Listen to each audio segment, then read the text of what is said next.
Are you new here? Is this the first video in this series that you're watching? Because if it is, this will make virtually no sense to you. For me to explain it simply, well, the side character Mort from the Madagascar movies, he's a lot more than meets the eye. They made a whole spin-off show where they ended up giving him one of the most complicated backstories you can possibly imagine, and it's quite shocking. They really took it as far as they possibly could for the simple reason of why not? They probably got a kick out of it. So I decided to take on the daunting task of figuring out this most confusing, incomplete, random origin story, and the results quickly took off on me. I learned far more than I wanted to, and no joke, it seems as though the creators of this spin-off show essentially made Mort some kind of Lovecraftian demon, who, for all intents and purposes, is, well, the Grim Reaper. I will link the playlist in the top right now because this is literally part 22. It's a wild ride and half of it is straight up canon, believe it or not. After solving Mort himself, I came to the realization that this spin-off show answers more than just Mort. It's so complicated, and I think it's attempting to prove a truly wild concept that all of Dreamworks films take place in the same world. So I found a way to tie Mort into every film they've made, and then tie it into every theory I've made in the past on them, and things came to a head very recently in this Mort series when I determined that the gods who are out to stop Mort have recruited a secret organization of humans and granted them abilities. This organization seems to be based out of France, and their goal is to suppress and destroy animals anytime they show signs of intelligence or of rising up. These France-established exterminator terminators, as I call them, or FEET for short, are in every film, all time periods, all countries, and they tend to have a serious focus on snails and red hair and a few other bizarrely random things, but most importantly, they utilize humorous music to their advantage, as it seems, in almost like a cult-like way. I kid you not, this is everywhere in the films. It's so weird, and I don't know why, but it is. I seriously still don't fully know why the patterns are there, but I've found a lot so far. If you've seen the previous video, part 21, then you know this. But what if I told you that it goes even deeper than that? What if I told you that it goes so deep that I'm on the threshold of snapping because of my utter befuddlement at the fact that these patterns shouldn't logically exist, but here they are, doing it anyways. The amount of evidence I found, you are seconds away from one of the most insane videos you'll ever see.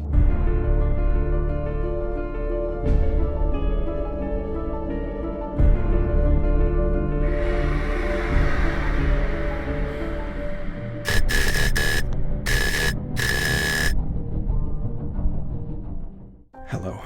I'm the Theorizer, and I wanted more information on the musical side of this FEET cult. I wanted to dig into them some more, and you might recall that initially this organization stemmed from the Shrek films. This cult contains all of the villains and half of the side characters, Reggie, Robin Hood, Fairy Godmother, Charming Merlin. But here's where things are about to take a turn.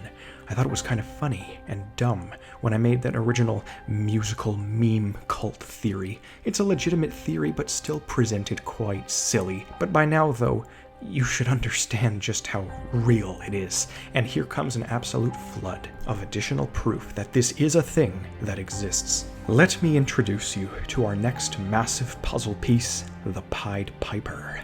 In Shrek 4, Rumpelstiltskin hires an animal control bounty hunter who uses a flute to play music that supernaturally controls all of the animals around him by assimilating them into a dancing cult.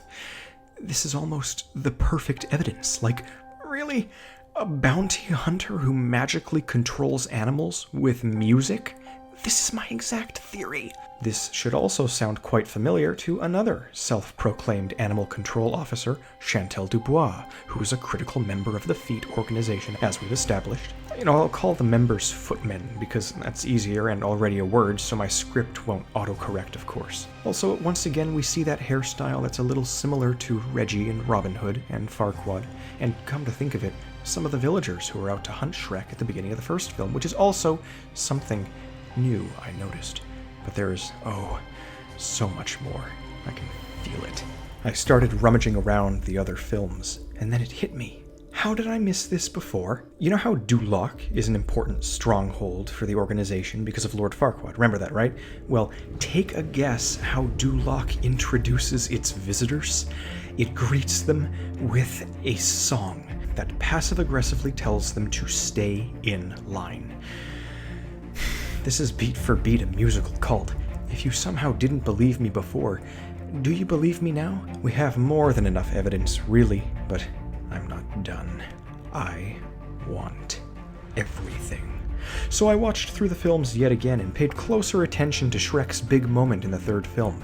He's about to go on stage, and it's interrupted when his butt gets scratched with a musical instrument by a man literally named Fiddlesworth.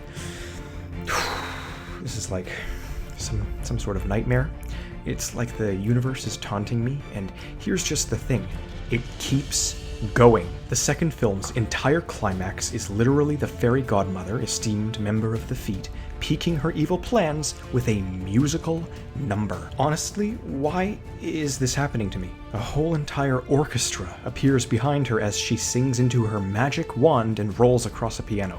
The musical, magical, misetheric evil is everywhere. I had to take a break from watching, so I descended into the comments section of Part 21 and immediately found a comment from user Isabella Dinell, who highlighted the fact that Shrek 3 ends in almost the exact same way, when the godmother's son, Prince Charming, plans out an entire musical play in which he will publicly execute Shrek the intelligent beast, the target of the organization.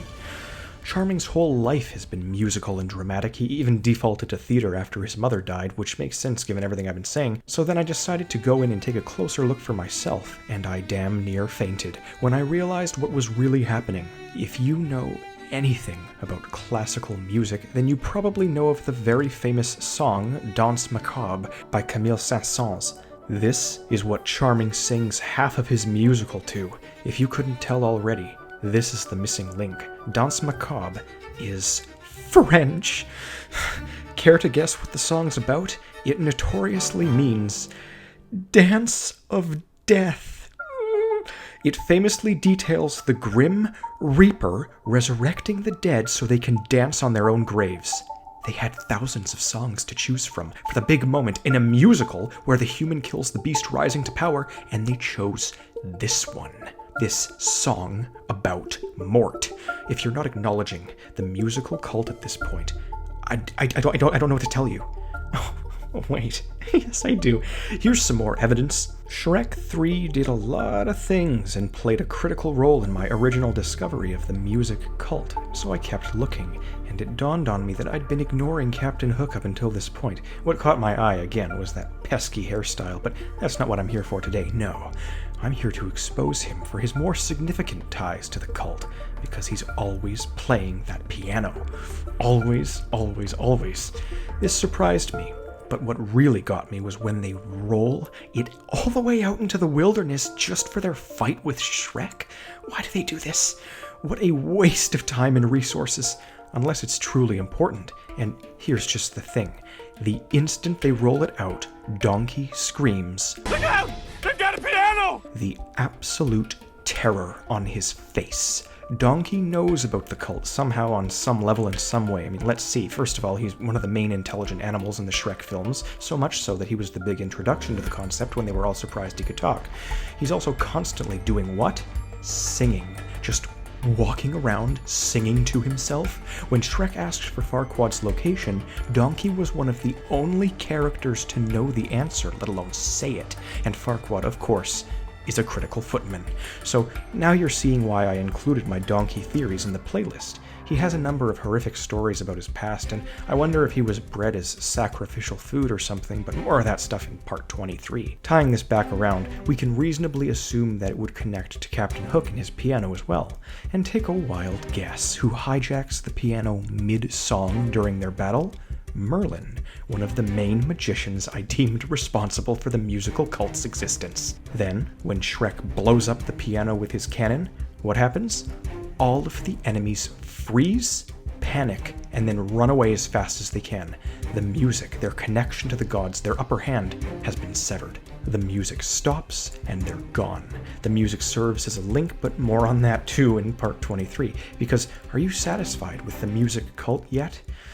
Well, I was still hungry for more. And this scene really did get me thinking about pianos, so I hopped back over to that final scene from Shrek 2 one last time when the godmother's rolling across her piano, and I felt like something important was going on when she tells her pianist, Kyle, C minor, put it in C minor. She says it right before her performance because the film has made a point of her being musically aware. Quite interestingly, Kyle proceeds to put it in G minor, which is how she ends up singing I Need a Hero. And so I did ask on Twitter if any of you could tell me whether Hook's songs were in either C or G minor, and it seems like some of them, namely the battle scene, are, but that's more coincidental than anything. Less coincidental, though, is the fact that Danse Macabre is in G minor, and it also was a climax song, but I digress. Do with that what you will. No, by returning to the Shrek 2 climax, more than anything, I was interested in what she's actually saying in her song. They chose an interesting song for this climax, considering it was almost begging for Shrek to come dashing in, and they have a track record of phenomenally specific songs like Accidentally in Love, so I examined the lyrics and found parallels that intimately describe exactly the sorts of things I've been saying. Sky God parallels. The most important lyrics include, "Where are all the gods? Somewhere just beyond my reach, there's someone reaching back for me, racing on the thunder and rising with the heat, up where the mountains meet the heavens above, out where the lightning splits the sea, I could swear there is someone somewhere watching me, through the wind and the chill and the rain and the storm and the flood."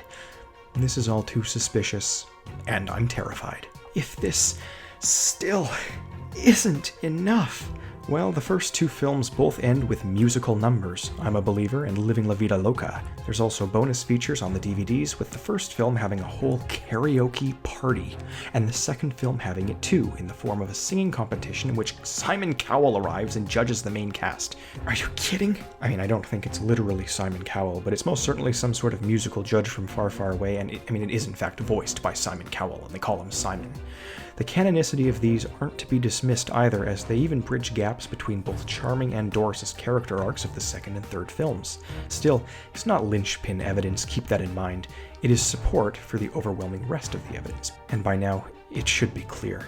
This cult is real. Their music is real. Their goal is serious. They hate intelligent beasts. I say beast because the word choice could theoretically include all animals and fairy tale creatures or monsters. The point is, organic, non-human intelligence. Robin Hood uses such words as well when he says foul beast, and so does Prince Charming and half of the Shrek cast, including people like Rumpelstiltskin, where he claims the Pied Piper's music will soothe the savage beast, which finally transitions us out of this musical madness and into the next phase of evidence.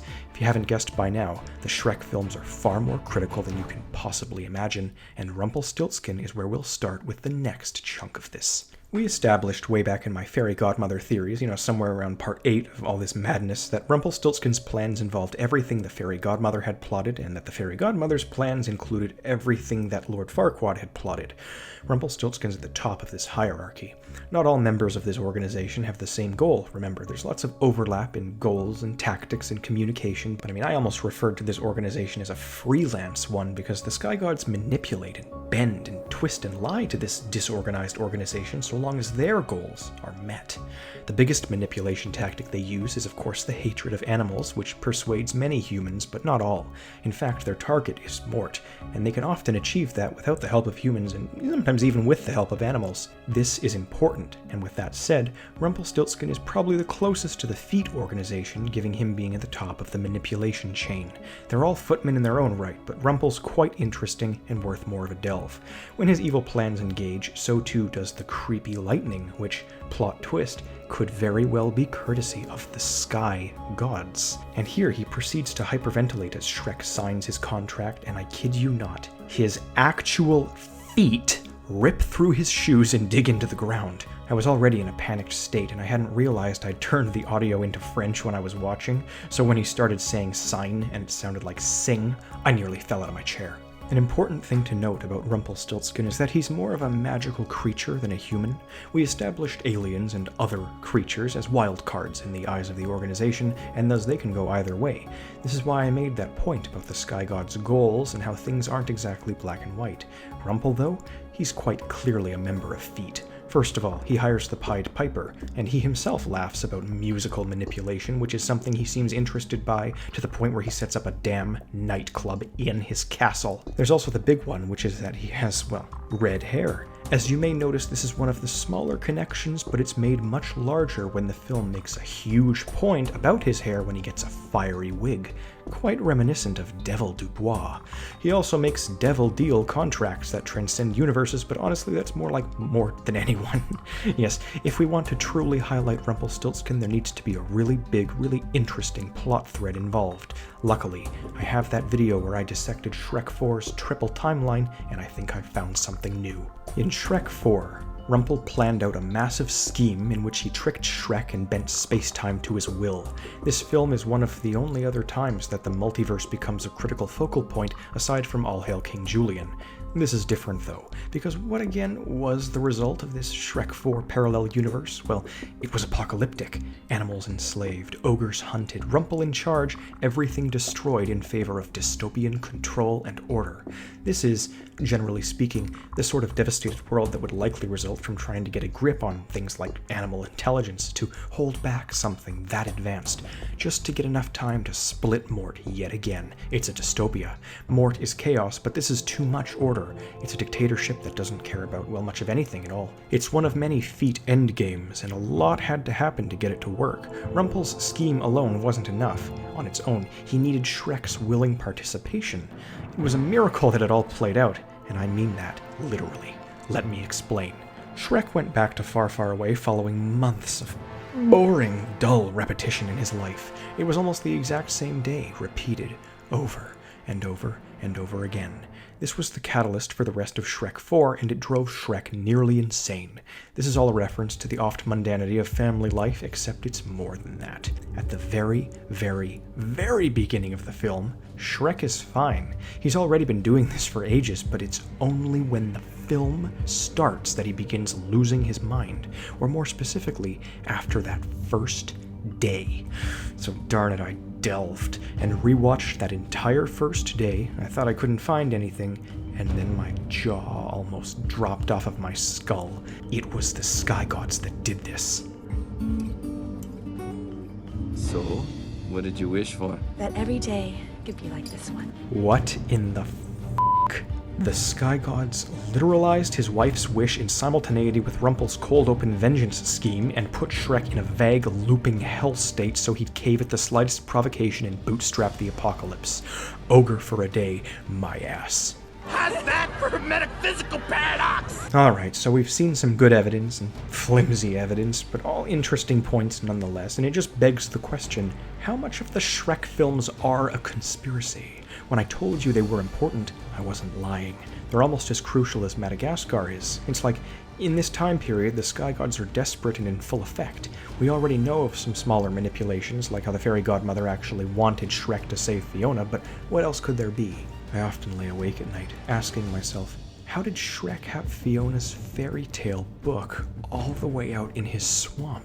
And he did, by the way. It wasn't just for kicks in the intro, because later he references it when in the Dragon's Keep. I've even asked myself about how Charming knew the appearance of Shrek's swamp so he could involve it in his musical. Does it have something to do with that moment when Reggie and the trumpeters sort of just waddled behind Shrek's house at the beginning of the second film? One time I even questioned the largest of these possible manipulations.